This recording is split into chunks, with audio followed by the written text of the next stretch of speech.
Welcome to Purdue Crop Chat, a regular podcast from Hoosier Ag Today and the Purdue University Extension Service, featuring Purdue Extension soybean specialist Dr. Shaun Castile and Extension corn specialist Dr. Dan Quinn. Now your host for Purdue Crop Chat, Hoosier Ag Today's Eric Pfeiffer. Hey, thanks for joining us on another edition of Purdue Crop Chat. Boy, been a couple weeks. Lots happened. We should probably catch up on it. Yeah, I think we've had a little bit of rain, too, we need to talk about. Get our boats out. Well, some people were complaining that they needed it. Dan, that was you, wasn't it? Maybe, yeah. I think he was even dancing. That's what he does. Yeah. Man, go back, a little reminiscent Dancing Queen Dan. Yeah. Dancing Queen Dan, I think I saw him out there. Maybe it works. With the tutu on and the... whatever you got to do to get rain. I think you did it too well, though, in some places. Yeah. Dan Corn Quinn is here. Hello, Dan. Hey, Eric. And Soybean Shaun Castile as well. Howdy, Eric. And we have a guest. Darcy, what did we ever land on? Nicknames are kind of my thing around here. I think she vetoed all of...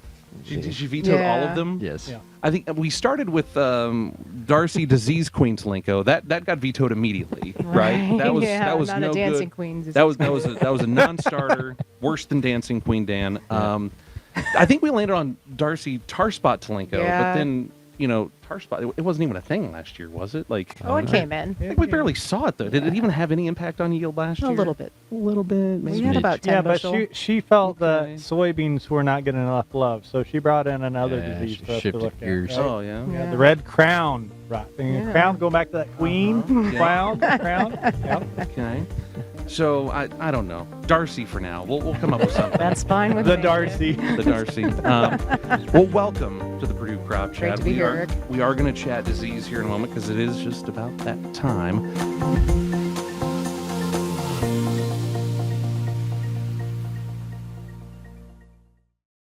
At Indiana Farm Bureau, we serve tree farmers, goat farmers, and in fact, all farmers. With over 250,000 members, Indiana Farm Bureau represents a broad range of farmers and puts power in your collective voice.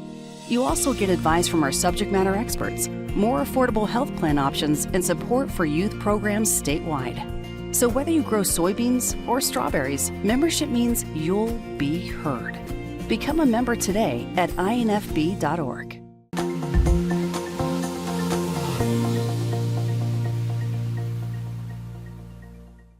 Let's talk about progress here over the past couple of weeks because there's been a lot. As we sit here and record this on Monday morning, we don't have the crop progress report that comes from USDA quite yet, but we're going to get that this afternoon. Even more progress on planting, I'm sure, despite all of the rain that we did receive here. There were some nice days in there, and man, we did make a lot of progress with planting even prior to that. Mm-hmm. We're past the whole planting update thing. We're now toward, how are things looking out there, Dan? And again, I think it's different depending on where you look in the state, just like we've been talking about. We're just in different stages and phases. It just kind of depends on where you go. Depends on where you are. It seems like it is every year. Stuff's all over the place. I think and we'll probably get into this more, just the amount of rain. I spent some time in southwest Indiana last week. Was able to, had a call down there to look at some fields and a lot of pretty disheartening in a lot of areas down in that area. Had a great start down there. Did a lot of corn planted in April 6th, 7th, 8th in that. But there's stretches, you look in Jasper area, down there, that had 10 plus inches of rain, in, a week to 2 week period. So a lot of really wet feet out there, just unevenness, in the corn. You can tell the fields that were tiled that weren't tiled. You can tell where the soil type changes are. The no-till fields were hit a little bit harder, I think, and there's some manured ground, down there too. That's just, a good thing in terms of water holding capacity, but when you get that much rain, it was pretty tough to see. A lot of corn, I walked corn that was V10 plus, chest high, but in the same field it would go down to knee high. So a lot of yellow corn, just really just oxygen deprived. A lot of them had adequate N at that point in time. They probably lost some. That's always the question: how much N did we lose? But there was a lot of spreaders running. Because of the height of the corn, a lot of spreaders running to get a little bit more out there in terms of top dressing. But a lot of it's just oxygen deprivation. Those roots just don't have any oxygen. They just were kind of stagnant at that point in time. I did follow up with some of the folks later last week, I think Friday, and they did say that, stuff had dried out, stuff had kind of turned a little bit with some of the fertilizer they got on. So hopefully it kind of comes out of it a little bit. But it does seem like that's probably the toughest region in the state. You think about all the river bottoms down there that were washed out and all that. So, they definitely lost some top end yield in those areas after a really good start. So it was tough to see. But hopefully stuff can kind of recover. I don't think that part of the state caught this heavy rain that went through, which I think is probably a good thing in those areas. But a lot of pockets of really heavy rain.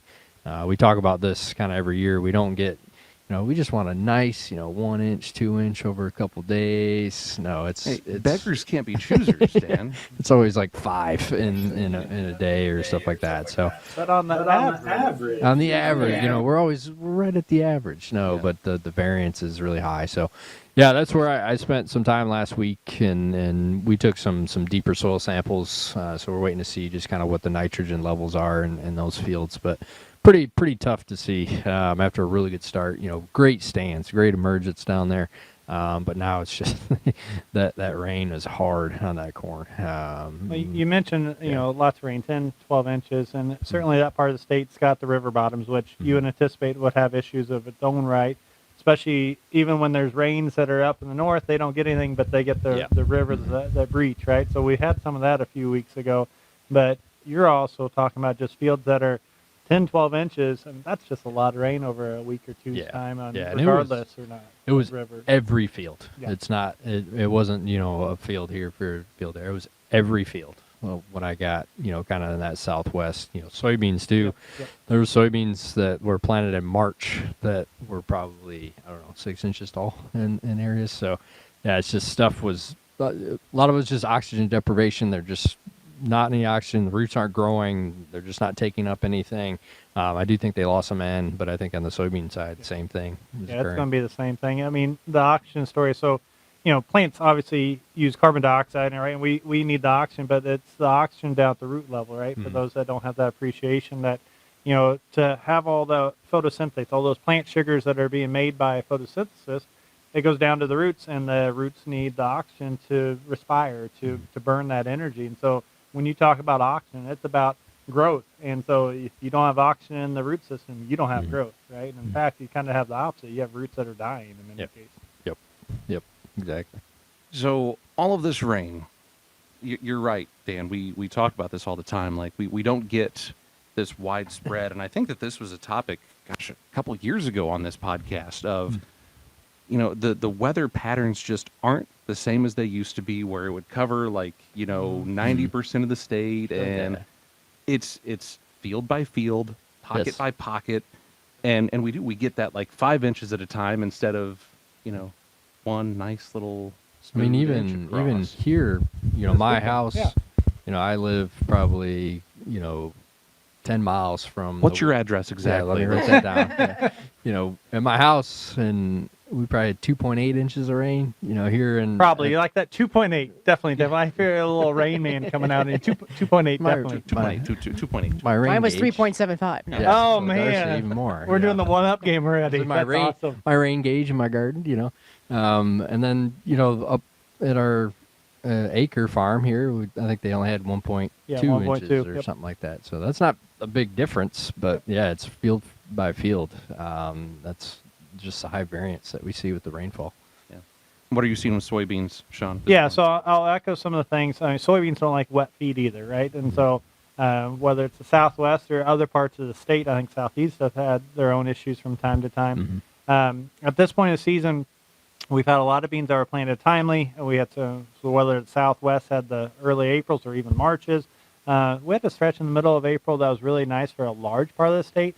And so those beans that are April 12th, 13th, 14th, Last week they're coming into V3, V4, so that's a really good stage. I mean, we're really starting to get into that linear phase of growth, and it's also what I call that awkward stage of life. I kind of mentioned it last time, where they're already kind of looking gangly, they're looking off green, depending on the field conditions, and then you throw saturated conditions, whether it's a 2-inch rain down the southeast Indiana, it feels like 5 inches up here because those soils just don't drain, right? Anything that's going to compromise that oxygen, the pore space, those beans are going to show the same thing. So those roots are saturated. So then we also have this highlighted green that's naturally occurring, lasting even longer because roots are dying.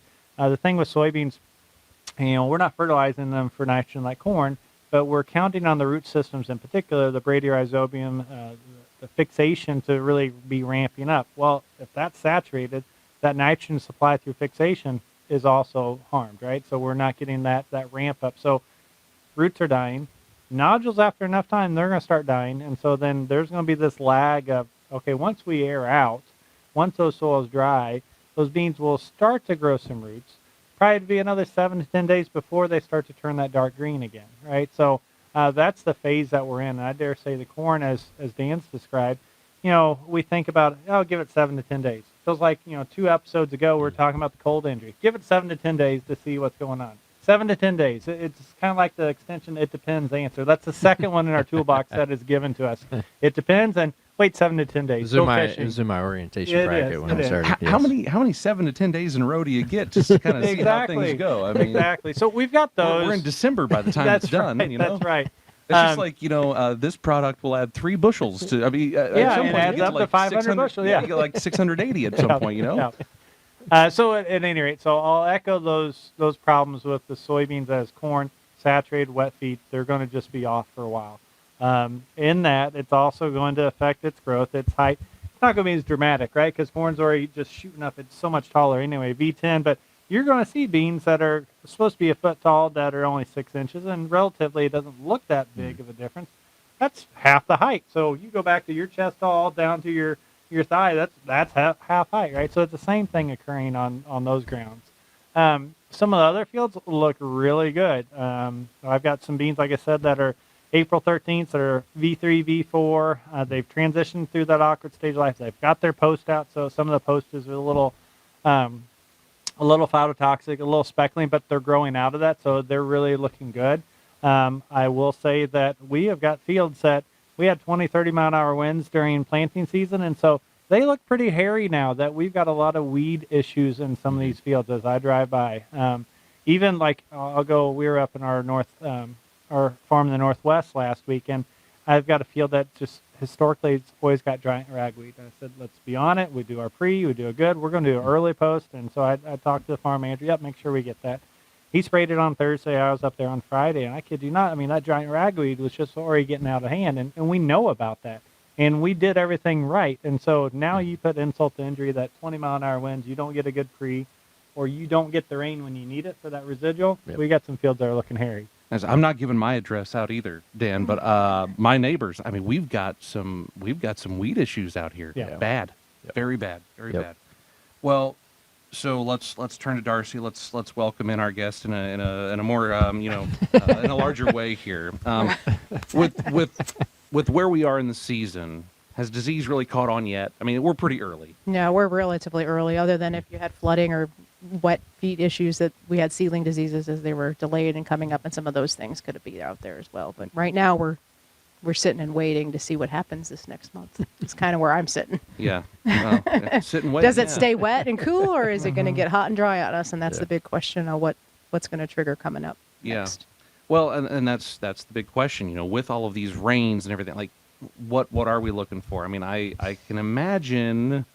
Well, it depends on what your target is, right? Yeah. So like if we're worried about tar spot, let's just say, and I've already been getting calls. I had my earliest thought of tar spot come in, and it was a false report. It was insect frass, which is one thing to think about. With that V10 corn in southern Indiana, it is time to get out and start watching for things. But last year you had like a super early infection. Well, I had a June 9th and 10th last year that started this week maybe. I might find it in our early planted corn up north.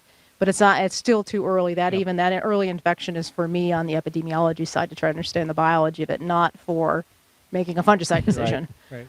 But again, looking at it, V10, V12 corn, yeah, I might be looking to see if I'm seeing any lower diseases. And so luckily for tar spot in Indiana, it's going to come up from the bottom just like gray leaf spot. So we can keep an eye on for it. That being said, some of the reports, it was insect frass. And so I'm going to tell you, the growers, if you're out scouting and you find those little black dots, flip the leaf over. Because with the lesion on tar spot, usually you can find the identical lesion on the backside of the leaf, and it's not all the way through. It's probably something else. So that's just one quick way to look at it. Scooper out to yeah, see well, if it won't wipe off, just flip it over though and see if the Darcy has pathogen's these over. tar spot detectors that you. Yeah. It's just like a. It's like a handkerchief. Yeah, we have a Just wipe it Tarsi, and you off. just wipe it off. Yeah. Oh, I thought we were going to tell them, That's patent pending. Just yes. take your tongue and put it on there and just see. No, I don't know what they Use put a- on for anything else, so no way. Yeah, no, so right now we're watching that. So I'm watching what's going on in June. Looking at that, so we went back and pulled, so we have some nice new models that are out there that we're running for tar spot and other diseases on the Crop Protection Network where you can track the crop risk. Some of the models do look shorter. So if I look at the bad years where we're 2021 or 2018 when tar spot was really bad, we did have a period that was shorter in April and May, and then it turned more positive for tar spot as compared to the drying years of 2022. So it does start to look at, we've had the cool and wet to maybe kick it in, but again, it all depends on what happens the next couple weeks. On if these rains continue, then that's going to promote our fungal diseases, and so we'll have the humidity there for the infections to occur. That's one of the top sides of this is the humidity, the wetness. Where's temperature coming to this line, right? If we get crazy hot, does it kind of tamper things, or moderate? Where are we at on So this? for disease? tar spot, the hot should slow it down. That's what I thought. And also we need breaks. So we need it hot, and we don't need it to be 95% humidity like it is in the south consistently. We actually need it to fluctuate, and that's some of what the data is showing. So we do get that in Indiana. To suppress it. Thank you. No, Yeah. no. Oh, No. that's why I'm asking. 'Cause No. it So came if it's across. consistently high moisture, we actually slow it down. Okay. We need That goes a fluctuation. counterintuitive It's a on quantity, some- but Yeah. there's something going on No, that we haven't figured out on the leaf with it moving in and out, that we Okay. need some drying and wet periods. So we Okay, need a that's interesting. fluctuation. So a couple weeks wet, a little drying off. Okay. But if you think about daily, we do that once we get into the nice warm Mm-hmm. conditions. But I'm watching this June. So even our data validates what's running in the model, that a wet, cool June is what's going to kick up the disease in July. And then we Okay. need to trigger in July. So that's what I'm watching this May, June. So May was we were below average on temperature and we were wet for May. Yep. Now let's see what happens in June, whether it keeps going. And right now, with all this rain, we are kind of there, other than these really hot days. So we'll see. But the models, they've kind of waned, so they're slowing down as a projection, but they may kick back up I think again. next So. week it's the temperature Yeah. dip. And the projection was based on what I was listening to the climatologist, that we were going to go dry. So if we go really dry, then we'll shut again the fungal pathogens down and delay that onset. So the hope is to push it off as long as possible in the season. But again, it's watching that and be aware early July what's going on, and we'll try to report if we start hearing things. And then I'm telling you, still get out and scout and make that informed decision. I would rather you hold on to fungicides and make a well-timed fungicide and not go too early, so we can use it at the right time versus if you go early, you may have to come back. And that's the one thing we're I think watching. that's an important piece of these fungicides. They don't give you 3 months. No, it's protection, like right? 3 It's- weeks. Let's just say it's I a would give it short like window, maybe 3 so- weeks. Okay, And I want the leaves there that we're trying to protect, right? I Yeah. want the good full ear leaf to protect, to spray on before we Yeah. put anything out. And then I know from last year, just as a side, we'll switch diseases. Southern rust was on everybody's mind, and Yep. it's still on everybody's mind. Well, so far, it hasn't been found yet in the United States. So once we start seeing that, then that's when I watch when do the spores move up to Indiana to really worry about it. But right now, I was just looking. Georgia's one that's out scouting a lot, and all their sites are still green, so they haven't found it in their fields. So Good. fingers crossed that continues to delay as well. But again, we have options for both diseases. If they're both here, we can manage them. I mentioned earlier, the tar spot, was it really a thing last year? Did it even come on? Did it come on too late? And that is that you were talking about, like, if we can push this thing back and push it farther, if we can get that dry weather, that's the hope. Because even if it does come on, it really does depend upon that timing as to how much yield it's going to kill, right? It will be here. So, Yeah. I mean, it shows up in every field every year, but the question is, can it wait till August, or do we start in July? And if it starts in July, then we have that risk of it really blowing up. So that's the... I mean, it wasn't that long ago when we were doing this podcast that we were talking, this is really new. What are we learning about it? And you mentioned 2018. Like now here we are, 2026. Like now I'm feeling a little old. We've been doing this for a while. I've been doing it for a long time. Like, Yeah. We've learned an awful lot about this, but what do we not know? Like what are we still trying to figure out with this? That like we're trying to get out there to farmers, that farmers are like, gosh, Darcy, I really need to know this about this disease. Well, it's the forecast. Like it's the greed. You know, you guys want me the crystal ball to tell you what to do tomorrow, right? And I don't know. And that's the problem with our diseases is they're related to the environmental conditions of whatever the weather conditions are happening. And so like we can't really predict whether I got 3 inches of rain or 4 inches of rain, right?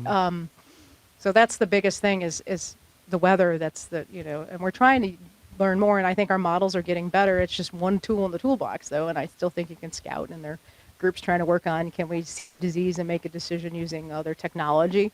But I mean, nothing beats going out in the field and finding it. And I think we've learned over time, especially now that it's here in Indiana, that I can find in a month and a half before we need to spray if it's really active, and I got time in there to make that decision to pull the trigger, because it's moving up in the canopy, so you can find the lower canopy and protect that upper leaf. And we've even our data has shown, even if I got a little bit on the ear leaf, we can still protect the crop and protect that yield if it's moved up to the ear leaf. And by that point, you should have been finding it on every plant. So we keep learning more. I think the biggest thing I'd still like to see is better genetics, right, that have more resistance. And we're getting there. So there's some hybrids out there that have better resistance to the disease, which then makes us less reliable on the fungicides. So are they rating those yet, or are you just the seed companies have here? We have a good indication that seems to be better, but I mean a lot of other diseases we already have the rankings. There's rankings now for some of the hybrids on tar spot, so it falls in there. There's some things, and they're moving ahead on that, which is good news. So maybe another 10 years, and I won't be worrying about it. But this is the one disease, and southern rust too, that really pushed the envelope on our fungicides, and that's what I think we weren't used to previous diseases. Is we could get really good control with gray leaf spot, even if the coverage wasn't that great. Whereas tar spot, it finds any leaf that's not protected. So we still got to protect those primary leaves for the yield, but that disease is going to find anything that's not covered. So I'm encouraged, again, this is the other crop that I don't know as much about, but I'm encouraged in the fact that, I mean, you said you can see it early, and then you can kind of predict yourself, or whether you're using a model or not. Hey, I've got it. I need to keep on watching it. Is it keeping on watching once a week good enough, or every couple weeks? I mean, so I'm guessing as you get closer to tasseling, closer to silking, it's like, okay, I really need to be out there because this can explode, or I'm going to have a rain event that I'm not going to be able to get a ground application in. So is that kind of the mindset? Is like once a week, and then when I get closer to probably tasseling, as I've heard you guys talk about, let's be really on it. Right. Well, that's what I would be, as I'd be looking at the decision. Do I need to go at tassel and silkling? Are there other diseases I need to worry about? So like gibberella ear rot would be one where we want to be at the green silk decision if we're trying to worry about that disease as well, which is also models trying to predict that.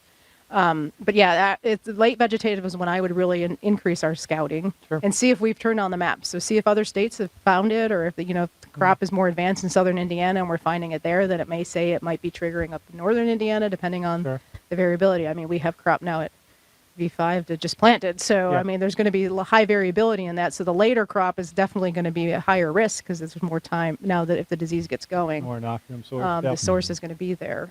So we know the inoculum's here. We got the crop in the ground. So it's all about watching that weather and keeping an eye on it. But I think we can manage it pretty good if we stay ahead of those things. I do want to ask about southern rust. You mentioned we haven't found it yet in the U.S. That's good news.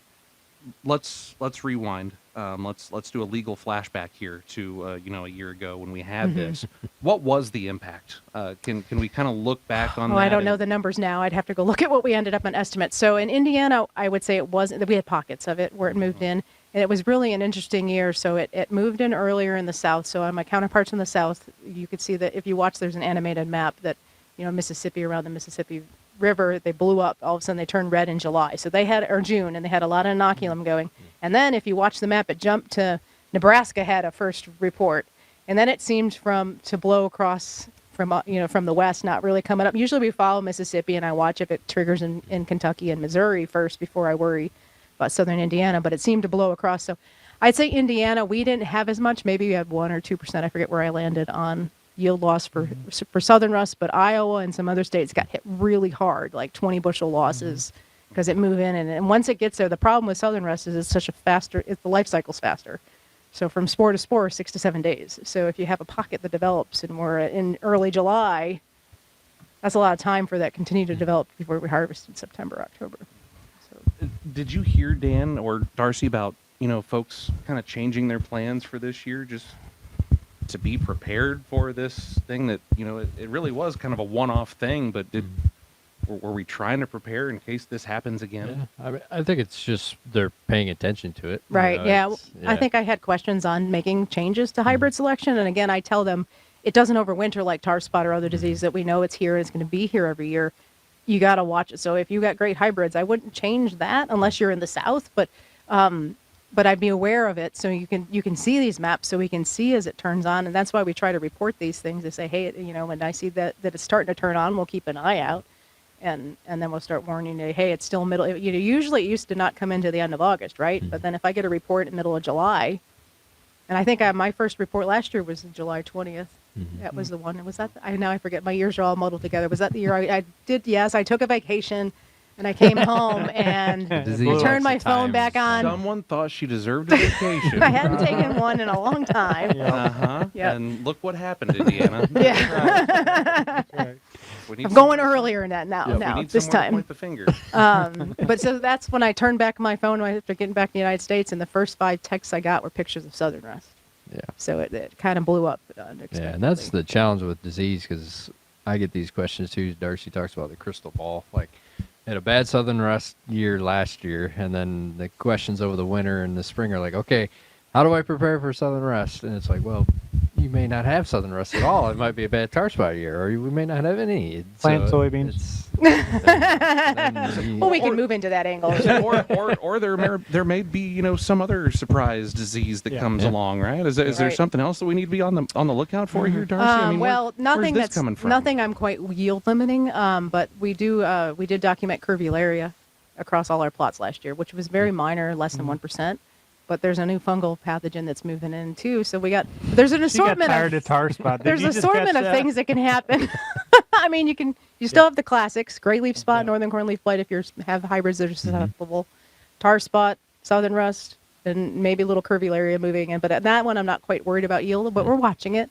And then there might be some other ones we don't know about, and that's what our clinic's here to find those ones. I hope they stop. Really, I could use a break. We don't need any new diseases moving in. And corn, I mean, now soybeans decided to take the angle too, but we're still on corn. But yeah, so I just watch them. But generally, controlling these fungal diseases, you have the similar options. There's some changes whether you're targeting southern rust versus tar spot or gray leaf spot, but they all kind of moderately control, if not better, all the diseases if they're out there in a timely manner. I kind of feel like if she didn't have the microphone in her hand, she might have slapped me in the back of the head when I said, we could always have a new one that comes along. That might have happened. Shaun, I don't know if you noticed, but she did start with corn.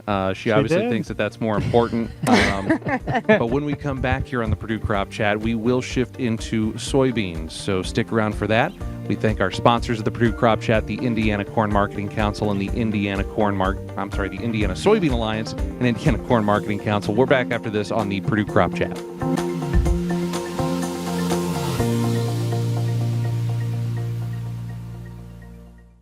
I'm Matthew Chapman, and I farm in Henry County, Indiana.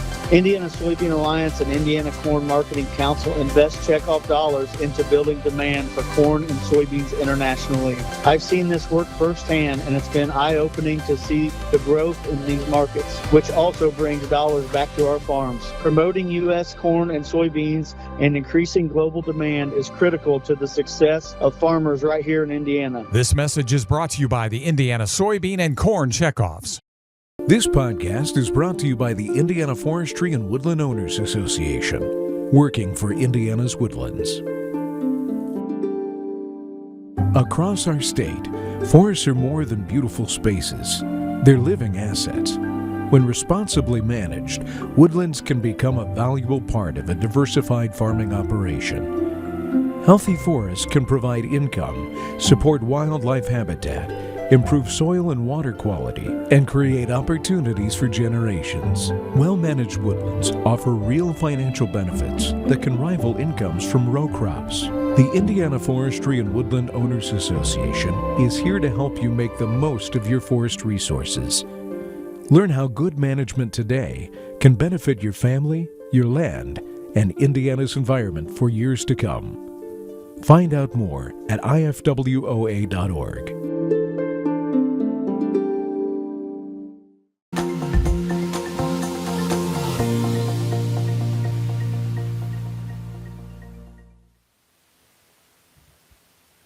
Welcome back to the Purdue Crop Chat. I'm Eric Pfeiffer. You're in Hat Studio 3A in West Lafayette.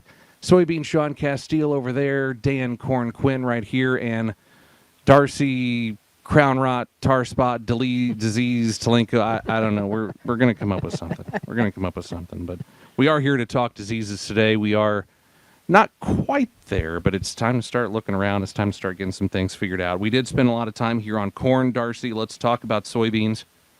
Where are we at? We've touched on crown rot, red crown rot. What's the update? Where are we at now? Red crown rot is here. I mean, we found it. We've documented 15 or 17 counties. I think we've now confirmed it in.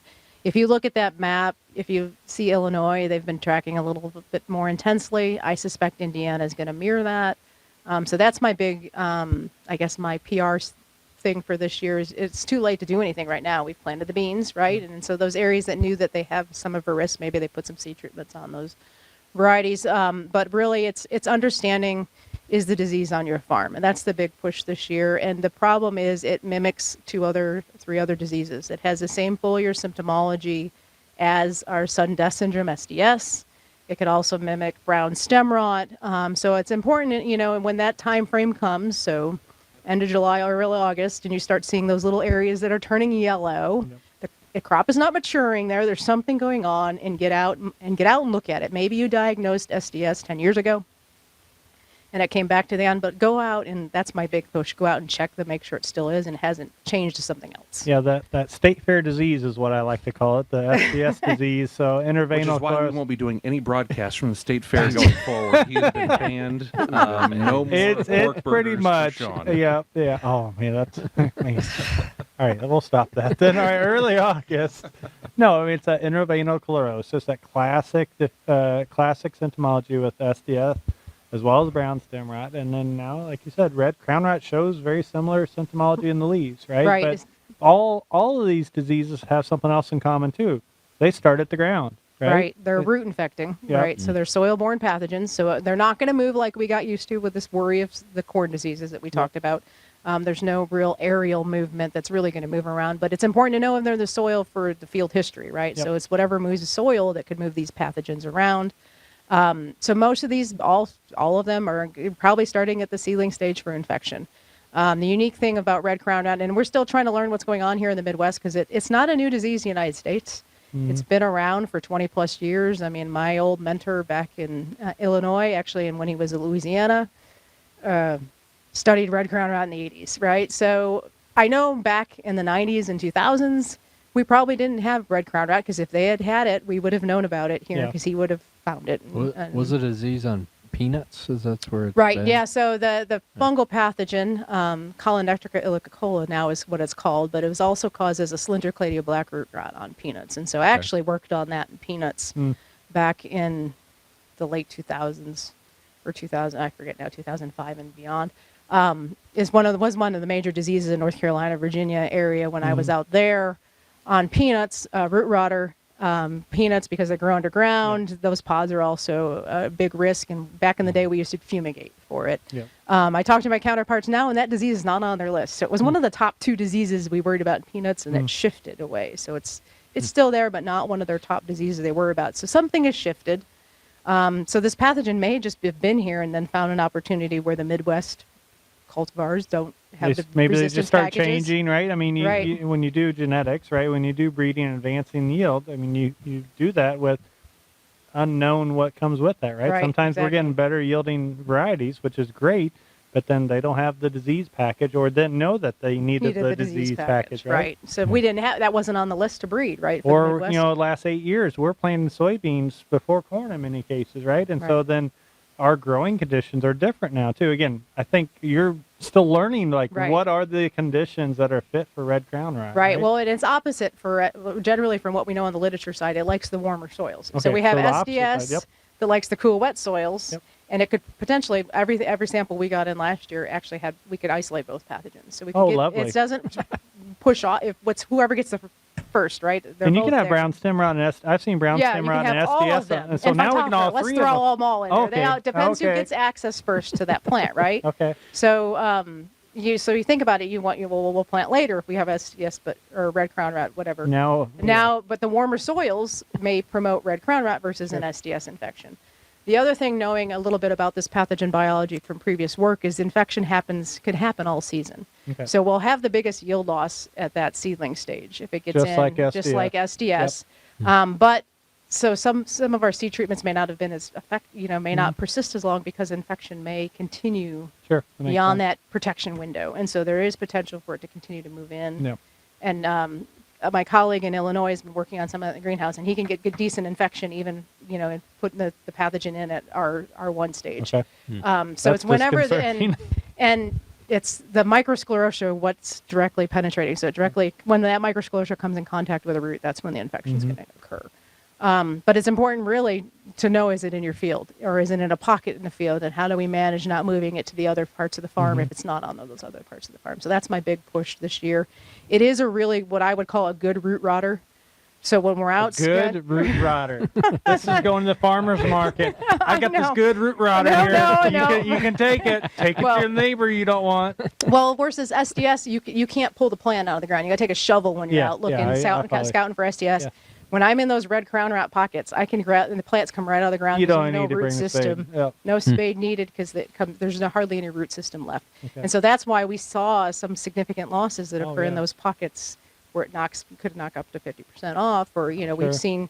I've been in fields that changed from an average of 80 bushels in 18, and now they're below 50. That's the concerning part is Sure. if you didn't, and it slowly build up and you didn't know it was there, and then now we can spread it with any way we move soil across a field or even water movement.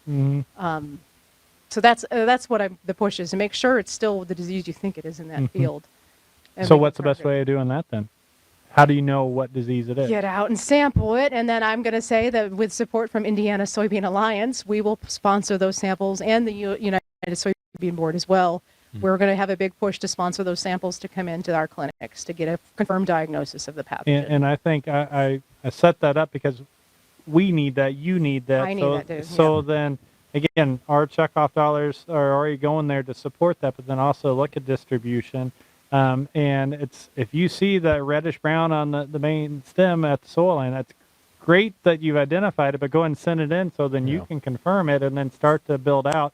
Okay, what was unique about that is because you mentioned about tar spot. We didn't know much 2018, 2019. Well, I mean, this red crown rot's been around for a while, but we don't know much about it right now in our current system. So all of that information, planting dates and moisture conditions, all those are going to go in. No-till versus conventional till Soil are very type important. Right. may play a role in all of it. Yeah, so all of it's important. So it's important to gather that. So we're really pushing this year to try to document, even getting isolates to see what their differences in what's going on in Indiana isolates versus Illinois isolates versus what we knew was going on the pathogen in North Carolina, Virginia. So we have a large group that's working on that to try to direct research, to try to direct our management options.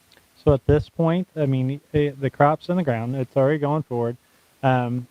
Growers that have it or think they have it, what are their options through this season and then thinking about the next 2 or 3 seasons of, okay, I go to corn for a couple of years, or do I go to corn and then come back, and then when I come back to the soys, can I soil sample to see if I've got it, or is it always going to be there? I think about white mold, it's going to be there 10 years plus with, right? So are we in that kind of a, you got it, you're going to have to manage your way out of it. Right now, our management options are maybe some seed treatments. Where are we at on that? Yeah, so, all right, that was a lot of questions all at once.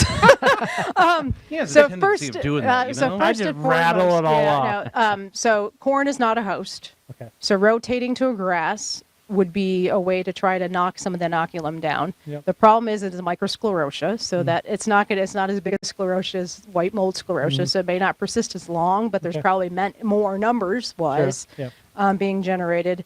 So rotating to a non-host, so that's what some of the guys that have had bad yield losses are going to do. They're putting corn in for 2 or 3 years. It's not a quick rotation. That's not going to help minimize it.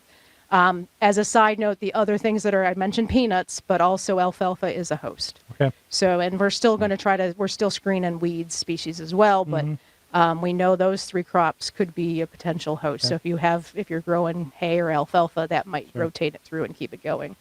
So going to management side, for if you knew you had a red crown rot if you were moving into plant this season, I would have targeted, there's 3 or 4 seed treatments with a label for suppression of red crown rot. There's a couple really good ones. We're still working on collecting that data here, Indiana specific, but you had some choices there. The companies are starting to look at their cultivars for resistance, but they really don't have any ratings on that so far, so just stay tuned on that. But as we move into the season, there's nothing to do now, right? The crop's in the ground. We got to monitor and diagnose it and say okay, that patch is no longer what I thought it was. It is red crown rot. What do I need to do moving forward?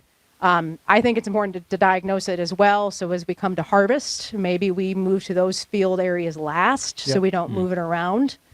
So like washing equipment, blowing Washing things off. equipment. So we just went down, and it was our last planting to plant at the red crown. We have a farm where we're working on red crown rot. So right now I don't have a Purdue farm with the disease, which they don't want me to bring unless someone else brings it in. So if Shaun brings it in, that's fine. No. I'm not bringing it into a Purdue farm. This sounds like something he would do. That's right. That's right. But so right now, and so that's important to me too, is I need collaborators on the on-farm stuff to do some of this disease management side. So we went out and we put out about 2-acre plots of different things to look at seed treatments and some varieties there right now with a larger group that we're collaborating with, Kentucky and Illinois. The disease is spreading, so I know Ohio had their first report. I think Minnesota and Wisconsin as well had some single sites. Back to harvesting, though. So if you know it's there in that pocket, I would harvest that last so I don't move it to the fields where it's not. We do have some research going on to try to see what the combines are moving. And so where is the pathogen surviving? Is it in the soil? Is it in the stubble? Is it in the debris? Are we blowing it out of the back of the combine in the dust? And so we've been running some pretty interesting trials this last year. I followed some fields. So we'll be looking for that again. As if you got a pocket of an area, we might be willing to come out to a farm and set it up and to monitor, can we catch it in the dust? Because if we're catching it in the dust, then we are moving around that local area a little bit more than. And I also think about anything that's moving. I mean, it should be an obvious one, but let's go ahead and state the obvious. If you're moving soil, if you're a cultivation field, if you're VT, if you're going to put tile in, be mindful of that too, right? So, I mean, we need a lot of those operations, but it's like, okay, I'm going to clean it off really well so I don't move it, or I know I've got this pocket. Okay, let's balance. Okay, do I do corn for a couple cycles, wheat or something else, and then do some of these major upgrades to the field, like tile drainage or something? Right, exactly. And I'd make sure the equipment's clean. So there's questions, how was it moving around, right? And so it's been interesting, though, to see, because Illinois, the first report when I first found it in the Midwest, was on the western side by St. Louis areas where their hot pocket is. And then our first report was on the eastern side of Indiana. So how did it jump, right? But then if you look at the map, it's in all sorts of areas. So I think it's not telling me that there was one introduction and it's spreading from there. It tells me it could have just been here and we found an opportunity on the right. And now we're looking. So now we're going to keep adding things because people send me samples. But I also think it's important to understand that you need to know what we're fighting right in the field. What is the target pathogen? So, Shaun, my question is, when we're talking about, these diseases and soybeans, and she talked about, it's too late now, we've got to have the seed treatments up front. Are people planting soybeans without seed treatments, or is it just making sure we have the right seed treatment at this point? Well, I definitely think there are still those that are planting without seed treatments. I haven't looked at the numbers in a long time. I did a survey years ago to kind of get a good distribution of who's treating seed, who's not. And those numbers are quite dated. And Darcy, you may have better numbers than I do, because I don't have any numbers on this. The gut is that the vast majority are getting seed treated. And then it kind of goes back to what seed treatments are we putting out there? Are we putting kind of a more standard one that's been around 10 plus years? Or are we going with one that does have a SDS kind of package, a nematode kind of package to it? And maybe it also has a little bit of red crown rot to it. So I think it goes back to which seed treatments are going on there. I'd say the vast majority of our beans probably do have a seed treatment on it. Because most of the seed companies are doing this, right out of the bag, right? Yep. I mean, they're doing that on their own. And even then, the ones that aren't, I think that there are companies now that are like, I don't know, it's almost like having it's really like going to the golf course and you've got those like the ball washers on like hole 7. It's like you could put those on your crown. It's like, okay, yeah, seed treatments. You just put it right through here, and it just goes through, and you put those right on. Yeah, it's almost sort of becomes like, yeah, we do it no matter what. It's like you're going through drive-through and said, do you want medium with that? I was like, I want a regular. Okay, I'll give you a medium. It's like, it's just, you don't almost have a choice. And they're like, yep, we're going to upsize you already. We're going to upcharge you and give you a little more seed treatment, whether you need it or not. And that's an interesting talking point on its own right. I mean, let's go insecticide seed treatments and the commodity prices. I've been for years that we really don't need an insecticide seed treatment with the insects that we've got within Indiana. So I think there can be some cost savings, but a lot of companies will be, if you want my disease package, it comes with the insecticide package. So I think that's something we have to kind of walk through. Darcy, what else do we have at this point that we need to be on the lookout for? Folks we're getting down to it again. Planting is can we say for all intents and purposes, planting's done here, except for some double crop stuff. Yep. We're all done there. So scouting is it, right? Like we got to get out there and do that. Keep an eye. Yeah, if you're gonna, or if those that decide they're just gonna spray or whatever or not, depending on that. I mean, we have talk on the foliar diseases, right? And generally, the last handful of years, I've hardly had any develop in my plots unless there's a susceptible cultivar that we've put out. So I don't necessarily want to recommend that we spray fungicides across soybeans for disease management. Now that's what I want two things. I want disease management and yield protection. I want ROI on that. Right. So if we have higher disease pressure, that might be an issue. So frog eye would be the one if we have it move in. We do have some models out there as well for frog eye, and right now it's pretty flat for Indiana. But there, you can look at that and scout it, and you can make a decision on that one, scouting whether you want to go. And I know there's been talk of later sprays versus R3 a little later. We've been doing some of that work as well. And again, because the disease pressure is low, we're not seeing haven't seen in our data good ROI on yield response to that. But there are some new calculators. So there are diseases, for example, and if we have the right conditions at flowering, it could be a risk in those fields that have a history of white mold. So there's a white mold model, and there's a new ROI calculator available for white mold to look at using different products and the return on investment against that. And that one you can't see before you spray. You have to know that the disease is there in the field. We need to protect when the flowers are full flower, and that we've had the right environmental conditions for the disease to kick in. Was it last year or the year before the white mold came on and it kind of surprised We've had a couple everybody. of years where it surprised us, we think R1, R2, conditions weren't good for it. Don't worry about it. Forecasts look fine. As far as not being conducive for it. And then the thing with soybeans, they flower for weeks on end. So R1, R2 is like the primary, right? You got flowers all the way up the main stem.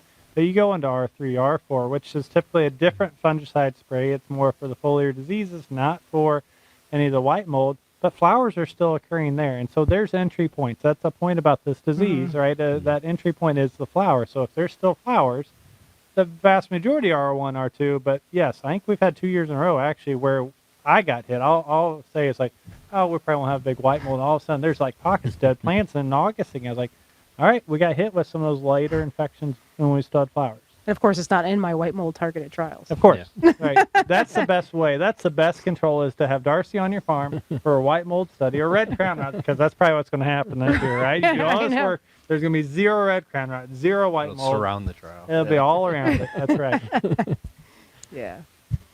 Guys, again, scout at this point.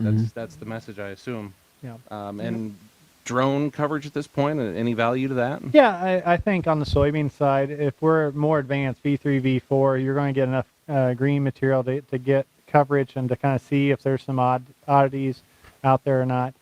Certainly when we get more canopy closure, so the end of June, early July, that's a really nice spot for us on the soybean front.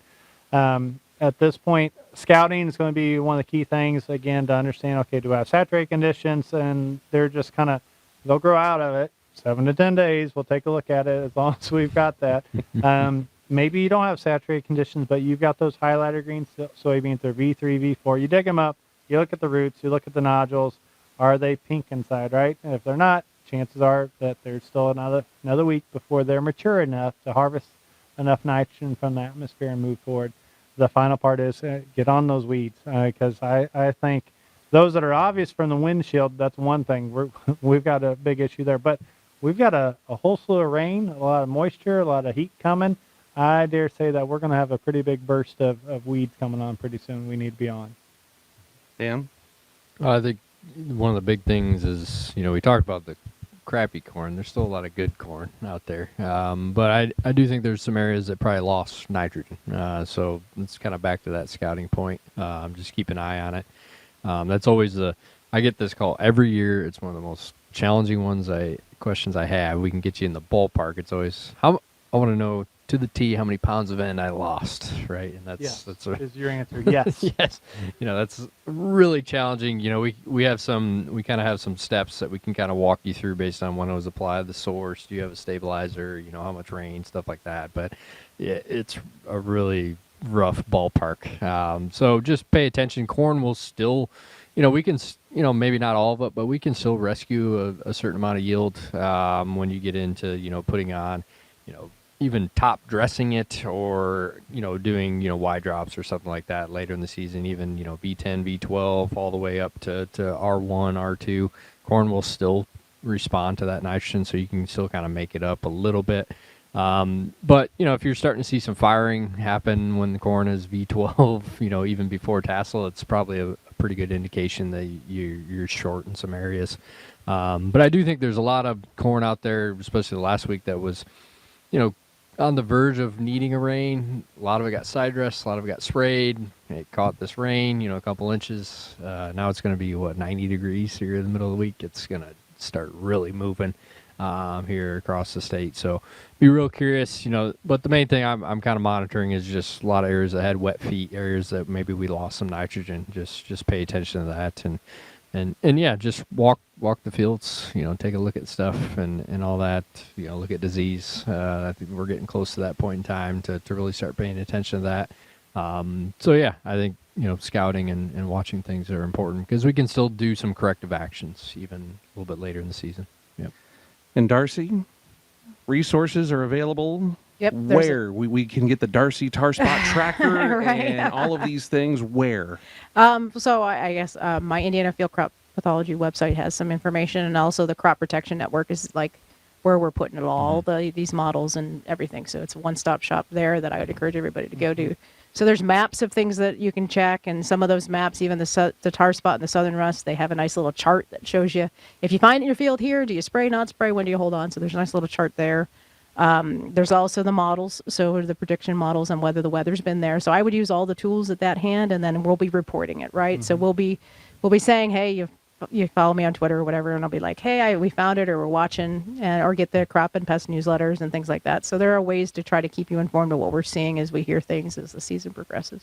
Yeah. Follow you on what? I'm not sure what that is. Sorry, X. X. Sorry. I'm sorry. I didn't realize. Apparently, X used to be Twitter. Elon's X, formerly known as Twitter. Sorry, I said the wrong one.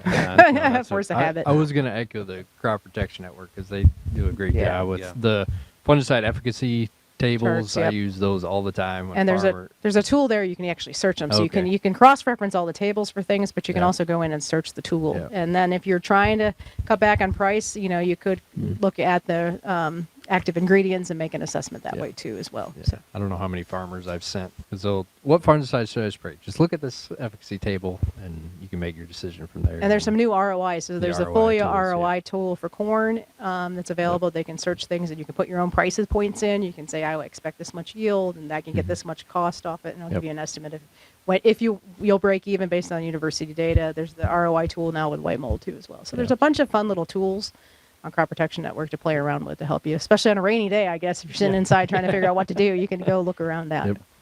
And again, the sampling. Sampling, Gotta send in samples if we want to confirm things. How do folks go about doing that? Right. Well, so I actually have both in soybean and corn support from our commodity board. So I will cover all Indiana samples sent in. If they're disease related, put my name on it and we'll cover the cost. That's one good way to get a confirmation of what's going on. So send it to the Purdue Plant Pest Diagnostic Lab, the PPDL. They'll help diagnose it. John's really good at figuring out what's going on in most of the corn and soybean issues that we get in. So yeah, send samples in. We'll help diagnose it. You can always send me a picture email, but I'm going to tell you, if you take time to take a picture to send me it, take the plant, because I'll probably come back if it's a little fuzzy and say I can't figure it out. If it's easy, I'll let you know. But just in case, I may say I need that leaf to confirm what you just sent me. And some diseases they have to be, you think about Right. leaf rust versus Right, southern yeah. rust, sometimes they have to look at it in the microscope to confirm. Yeah, so for southern rust, I do need the sample because I got to look at the spores to Yep. confirm it. So. Yep. We'll get that in. And again, we thank the sponsors of this podcast and also the ones funding all of that, the Indiana Corn Marketing Council and Indiana Soybean Alliance. And we'll do this again here in a couple of weeks and kind of see where we're at, in 7 to 10 days. Shaun, Sounds good. We'll just- 7 10 days. we'll see where we're That's at. podcast timing, that's scouting. Yeah, that's, we'll 7 get to 10 there, days. and then See we'll what probably- the forecast is in 7 to 10 And days. then after that, There's a 50% probability that we will or will not have rain. yeah, and then after that, we'll do it again another 7 to 10 days, and it'll be December. So, Yep. thank you for joining us on this edition of the Purdue Crop Chat. We thank Darcy for joining us, and guys, we'll see you again here in a couple weeks. We'll do it again then. Thanks for joining us. This has been the Purdue Crop Chat from Hoosier Ag Today and the Purdue Extension Network. Thank you. This has been Purdue Crop Chat, a regular series featuring Purdue Extension's Dr. Dan Quinn and Dr. Shaun Castile, made possible by the Indiana Corn and Soybean Checkoffs, the Indiana Corn Marketing Council, and the Indiana Soybean Alliance. The Checkoffs are pleased to help bring you agronomy insights from Purdue Extension. Opinions on the podcast are those of the host and guests and not those of the sponsor. Purdue Crop Chat is a service of Purdue University Extension and Hoosier Ag Today. Timely, relevant, credible.